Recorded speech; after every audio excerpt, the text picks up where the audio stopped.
Good afternoon, sir. I am one of the members of Group 4. So here are the learner outcomes to our each topics. Identify contemporary global governance with integration of COVID-19. Explain the effects of globalization on governments. Number 3. Identify the institutions that govern international relations. Number 4. Differentiate internationalism from globalism. Number 5. Identify the rules and functions of United Nations. Number 6. Identify the challenges of global governance in the 21st century. And then the last, explain the relevance of the state amid globalization. Is contemporary global governance with introduction of COVID-19. So number one is global health cooperation. COVID-19 underscored the importance of collaboration among nations, organizations like the WHO and public-private partnerships to develop vaccines, treatments, and distribute medical supplies. So number two is distribution, ensuring equitable access to vaccines worldwide has been a major issue. Initiatives like COVAX aim to distribute vaccines more equitably, but challenges remain in reaching vulnerable population. Number three is economic impact.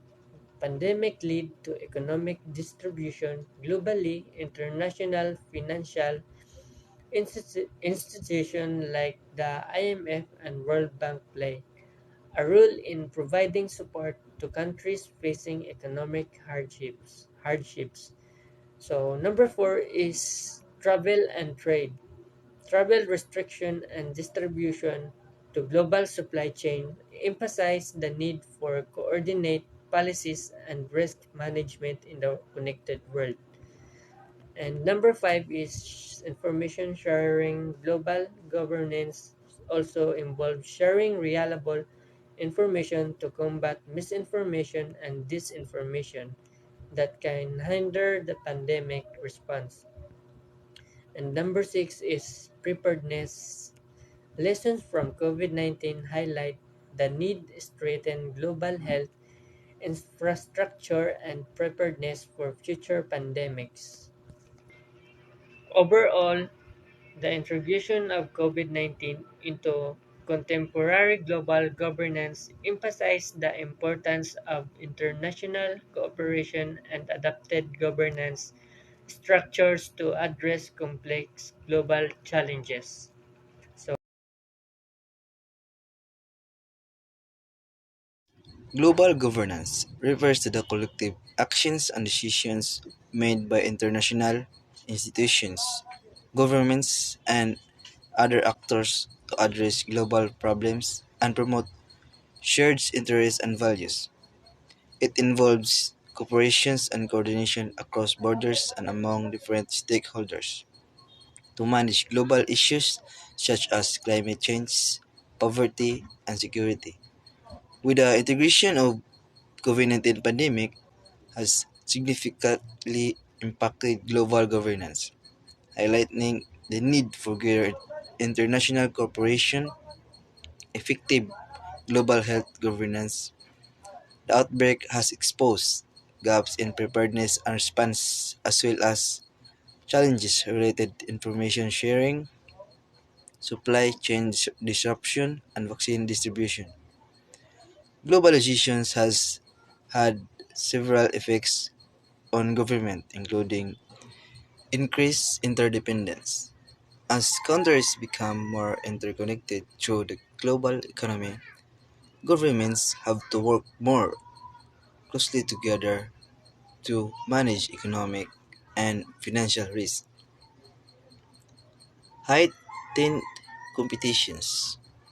Globalization has created a more competitive environment for government as they invest trade and talent. Greater demands for transparency with increased information flows and the spread of social information. social media. Governments are under greater pressures to be more transparent and accountable to their citizens. More complex policy challenges has led to a proliferation of cross-border issues such as climate changes, global health, and cybercrime that require multilateral cooperation. Overall, globalization has forced governments to adapt to new realities and to work together more closely to address global challenges. However, it has also created new tension and pressure points that constrain international corporations and global governance. The COVID-19 pandemic highlighted both the benefits and limitations of globalization and underscored the need for stronger and more inclusive governance structure to address global challenges.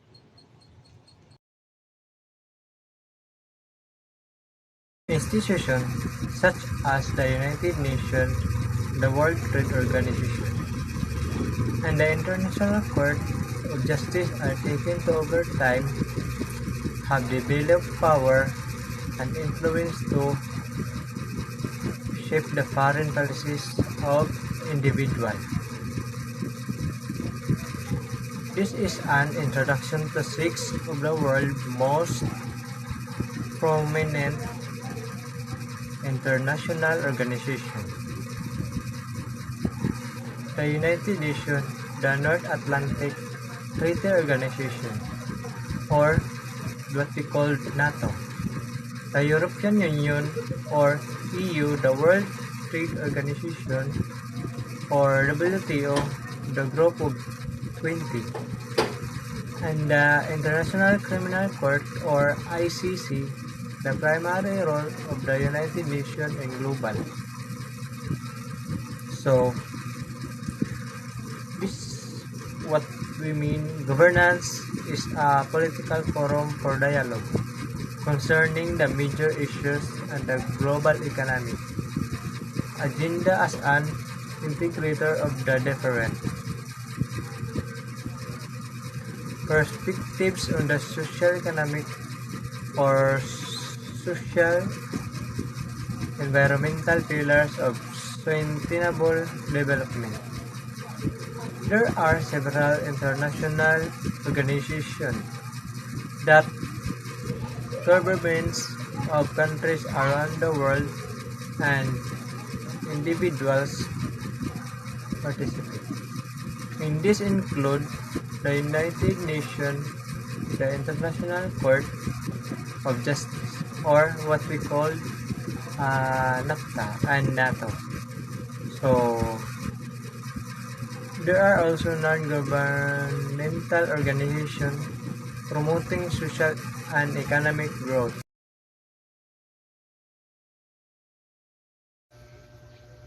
Differentiate internationalism from globalism. Now, internationalism and globalism are related concepts, but they have distinct meanings. Internationalism typically refers to the cooperation and collaboration between nations on various issues, but maintaining the sovereignty of individual nations. It also emphasizes that the importance of nations working together for a mutual benefit, but in the framework of respecting national borders and identities.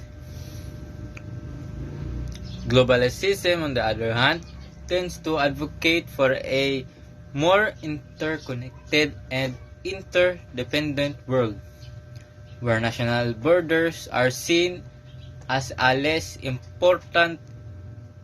It often implies that the vision of a world where economic, political, and cultural systems are highly integrated on a global scale.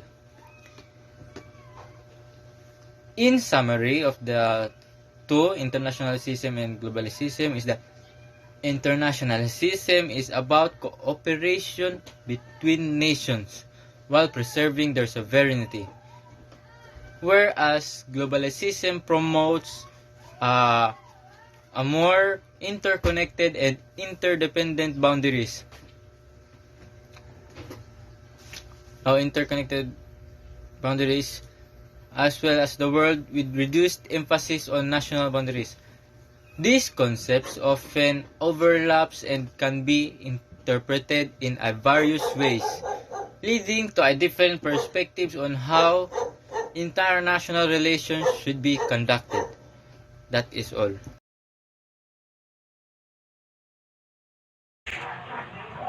My topic is identify the rules and functions of United Nations. So these are the rules and functions of United Nations. Promoting peace and security. The United Nations plays a central role in preventing the resolving conflicts around the world through diplomacy, peacekeeping, missions, and sanctions when necessary. Second, international cooperation. It fosters cooperation among nations on global issues such as climate change, public health, and human rights. The third is humanitarian assistance. The United Nations provides humanitarian aid to the countries facing natural disasters, conflicts, and other crises through agencies like UNICEF and the World Food Programme. The fourth is protecting human rights. It promotes and protects human rights globally through the Universal Declaration of Human Rights and various rights body and agencies. The fifth is development. The United Nations supports sustainable economic and social development in the developing countries through initiatives like the Sustainable Development Goals, such known as SDGs. And then, the healthcare. The World Health Organization, known as WHO, a United Nations agency, plays a critical role in global health, especially during pandemic like COVID-19. And then, the disarmament. The United Nations seeks to reduce the eliminate the proliferation of nuclear weapons and other arms through various treaties and agreements. Legal framework. It provides a platform for nation to negotiable and establish international laws, treaties, and conventions. Environmental protection. The United Nations address environmental challenges through agencies like the United Nations Environment Programme. Cultural and educational activities. UNESCO promotes cultural exchange, education, and prevention of cultural heritage worldwide.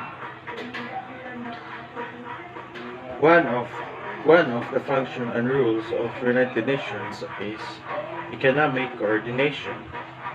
It facilitates global economic cooperation, monitors economic trends, and provides policy recommendation through bodies like the United Nations Conference on Trade and Development, known as UNCTAD. And then, conflict resolution. The United Nations Security Council can authorize military action or sanctions to address threats and international peace and security. Peacekeeping.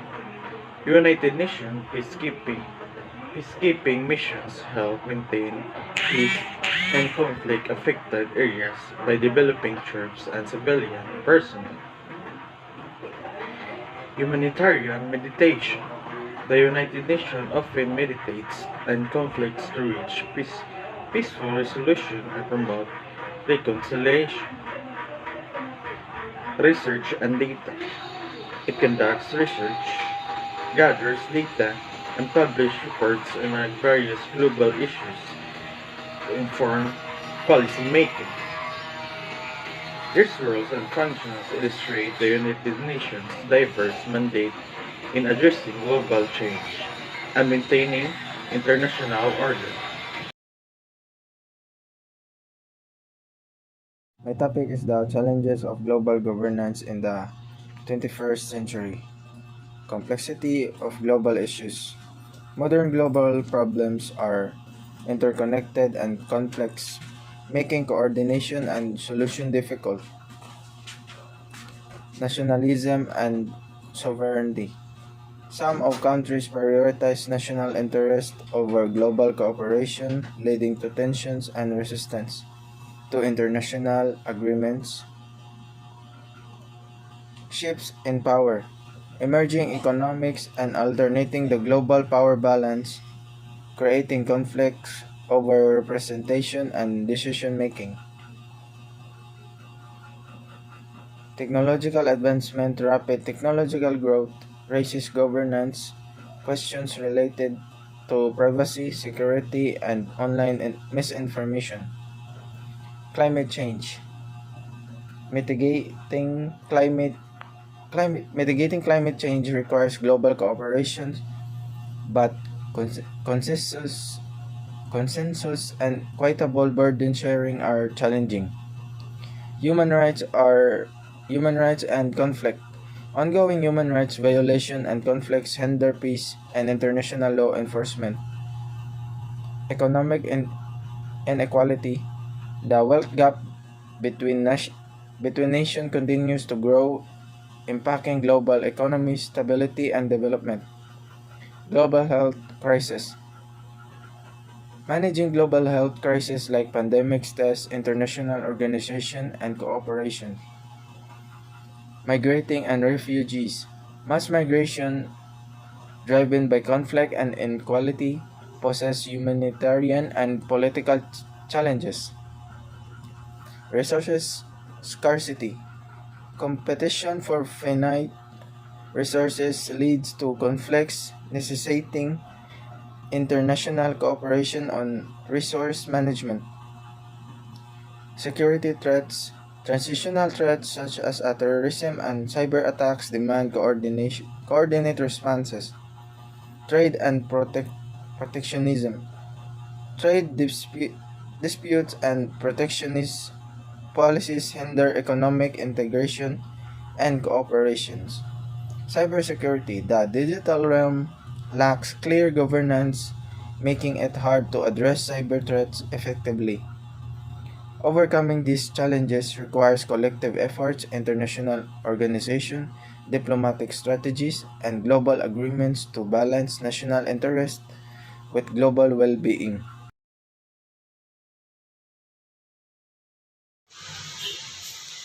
In a globalized world, states remain relevant as a key actors in various aspects. 1.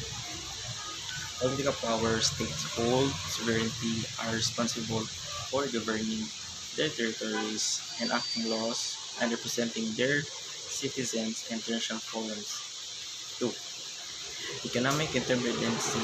States play a crucial role in regulating trades, investment, and economic policies to protect their national interests and ensure their fair competition of global market. 3. Security and defense. States maintain their military forces to protect their borders, defend against external threats, and ensure the safety and security of their citizens. 4. International relations. States engage in diplomatic relations, negotiate trade treaties, and participate in international organizations that pursue their national interests, establish alliances, and address global challenges. 5. Cultural identity. States preserve and promote their unique cultural heritage, tradition, and languages, contribute to global diversity, fostering a sense and national identity among their citizens. While globalization has led to increased interconnectedness and emergence of transitional actors, states continue to play a crucial role in shaping global affairs and advancing international interests.